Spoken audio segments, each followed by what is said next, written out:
Trey Gowdy, Mueller team violated the law leaking charges in Trump-Russia investigation. Congressman and House Oversight Committee Chair Trey Gowdy told Fox News Sunday that Mueller's team broke the law by leaking news of upcoming charges to CNN.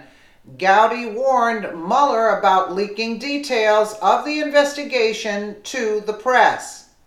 It appears Mueller's team ignored Gowdy's advice and instead violated their oath of secrecy. Tweet credit Jason Shavitz. Representative Gowdy on Russia dossier and accusations of collusion.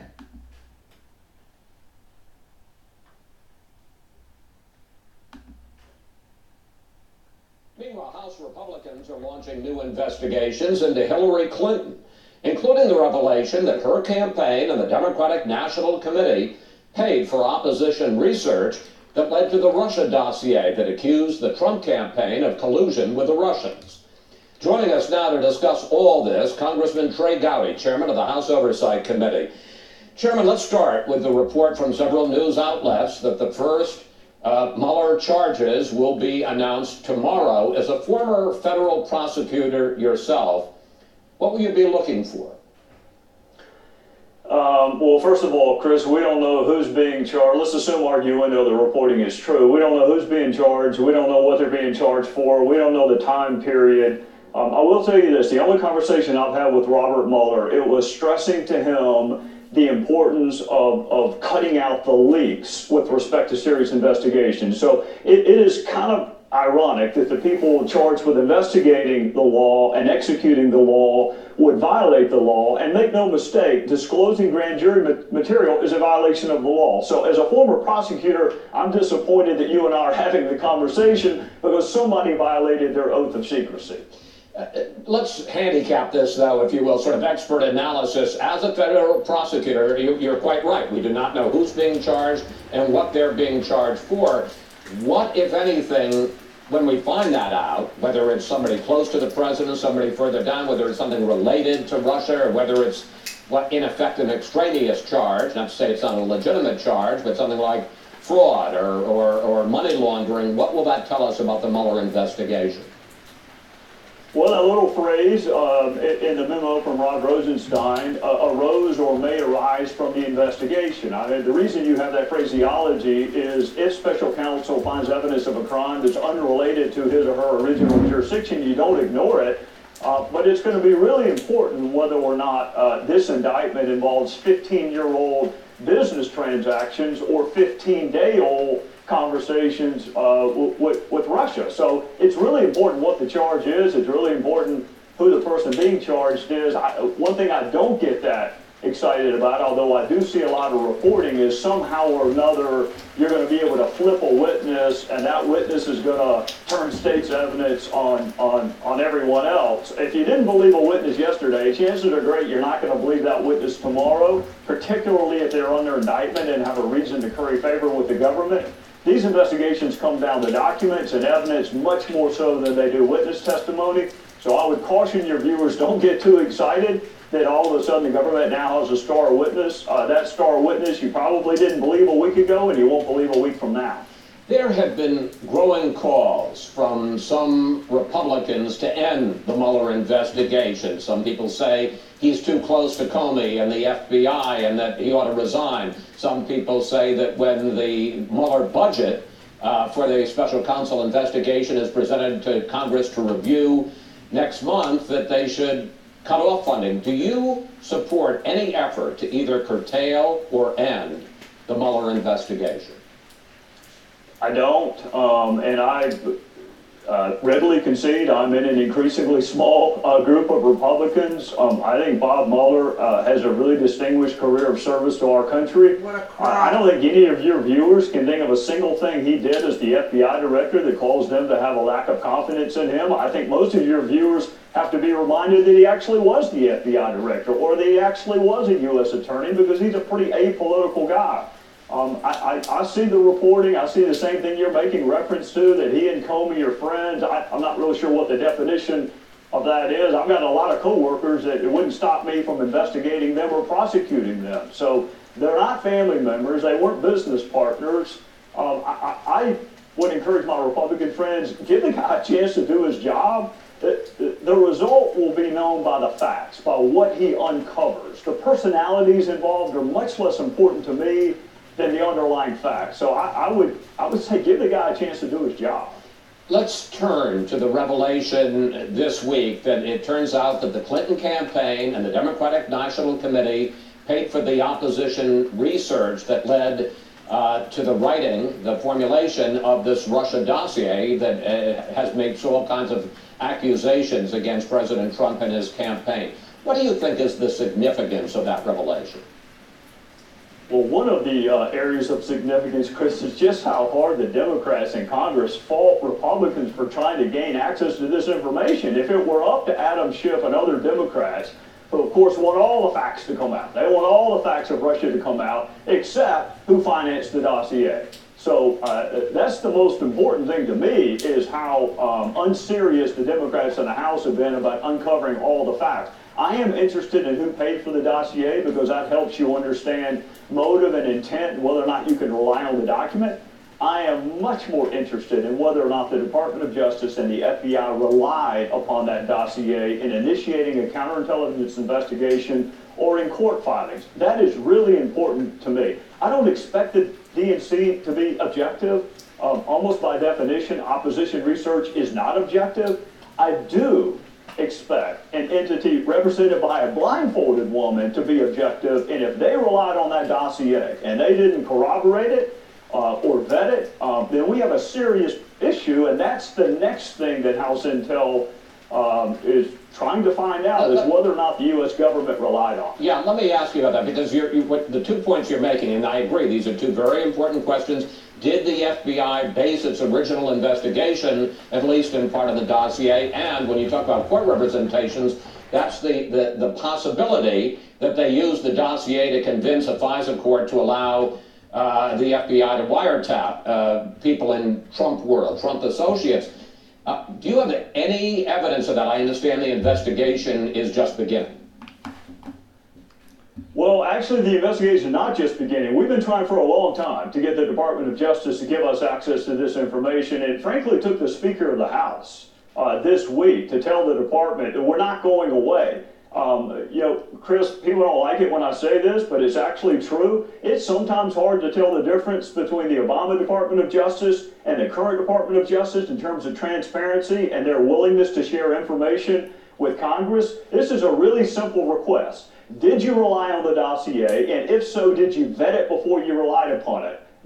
You can answer that in 30 seconds, but it's taken 3 months for the Department of Justice, and only recently have they agreed to give us the information. So the battle is not just with House Democrats. Unfortunately, it's also with the Department of Justice to gain access to the information we need to wrap up this investigation. What about the fact that the Clinton campaign and the DNC, which paid $12 million to the law firm Perkins Cole that paid for the opposition research that led to the dossier, that in the FEC filings it simply says $12 million to Perkins Cole, the law firm, for legal work. No mention of the fact that it was also paying for Oppo research that went to Christopher Steele, a former British intelligence agency agent that went to the Kremlin, not the money to the Kremlin, but his investigation.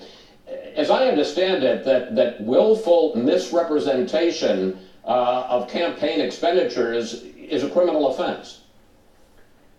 Well, I'm not an election law expert, Chris, but the good news is you don't have to be to understand the absurdity of believing that you can launder all of your campaign money by just hiring a law firm. I mean, imagine if you and I were running for Congress and we just hired a law firm and said, hey, you go do all the Oppo, you go buy all the television, you go buy all the bumper stickers, you go hire all the experts, and we're going to launder all of this through a law firm. I can't think of anything that defeats the purpose of transparency laws more than that. So I am interested in that, and I am also interested in sharing some memory tricks with folks at the DNC, because no one can remember who paid $10 million to a law firm to do Oppo research.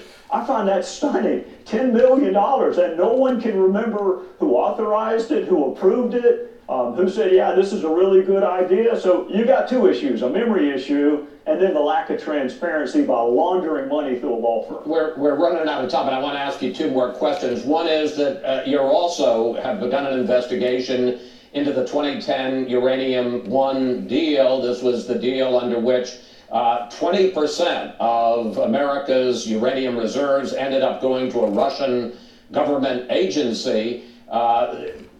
Hillary Clinton responded this week to all of this talk about her. I'd like to play the clip of her. The closer the investigation about real Russian ties between Trump associates and real Russians, the more they want to just throw mud on the wall, and I'm their favorite target, me and, President Obama. We're the ones that they always like to put into the crosshairs. So Secretary Clinton and other Democrats are saying that you and the Republicans are just trying to shift the conversation. Well, Chris, all the way back in 2010, Peter King and Ileana Ross-Layton, two of my colleagues on the House Intel Committee, sent a letter to CFIUS trying to better understand this transaction. In 2015, the House Oversight Committee also wrote the Obama administration trying to understand what CFIUS did, whether or not they had all the information. But Chris, also keep in mind, we've spent most of 2017 trying to better understand what Russia did to this country in 2016. Not to the Democrats, not to the Republicans, but to this country. So what we know is that Russia was not our friend in 2016. It's not that big of a leap to ask, I wonder if they were our friends in 2010. That's not that big of a leap. It wasn't Republicans who gave the reset button to Russia. It wasn't Republicans who said we'll have more flexibility in the second term. It was a Republican named Mitt Romney who said Russia was our greatest threat, and the Democrats laughed at him. So yes, I do want to know if the same group that tried to sabotage our democracy in 2016 is buying uranium in 2010. Yeah, I want to know that. Okay, two quick questions to wrap this up. Point. On the one hand, given the revelations about the fact that the DNC and the Clinton campaign paid for the Russia dossier, in effect, do we at this moment have harder evidence of collusion between Clinton and the Russians than we do about Trump and the Russians?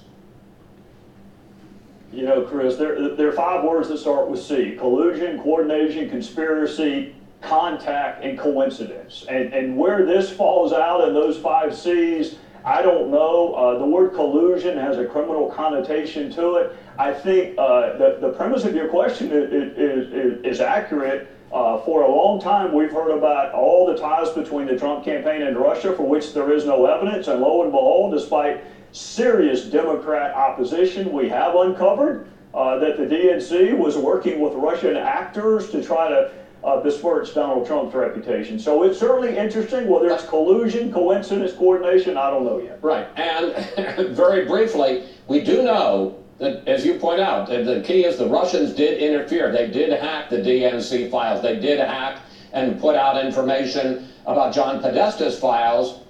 Don't we need to get to the bottom of that too? I've spent the better part of 2017 doing that, including interviewing 3 witnesses last week, and I got a bunch more this week. Yeah, Russia's not our friend. WikiLeaks is not our friend. Julian Assange is not our friend. They try to attack the fundamentals of our democracy, and that's what I've spent 2017 focusing on. That to me is an American disgraceful. issue. I wish the Democrats would help a little bit more instead of reading the Moscow phone book during the witness interviews, trying to see whether Jared Kushner knows a guy named Igor. I wish they'd help. But that's been my focus in 2017, is understanding that Russia tried to subvert our democracy, and really? It'd be great if my Democrat friends helped a little bit.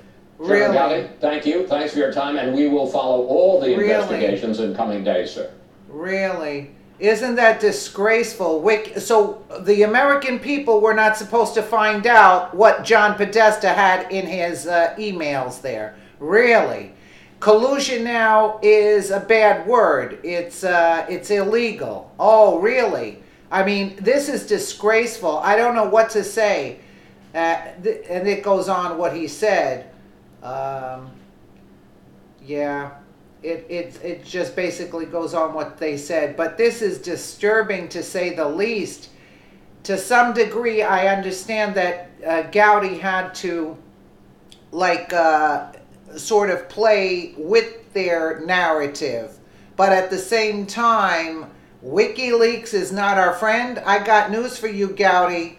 WikiLeaks is very much the American people's friend, and it's not illegal what WikiLeaks did by telling the American people what was going on, and it's a disgrace because, Gowdy, you had a good name with the Republican people, and now your credibility is faltering at this point. Let me know what you guys think in the comments below, and again, thank you so much for watching.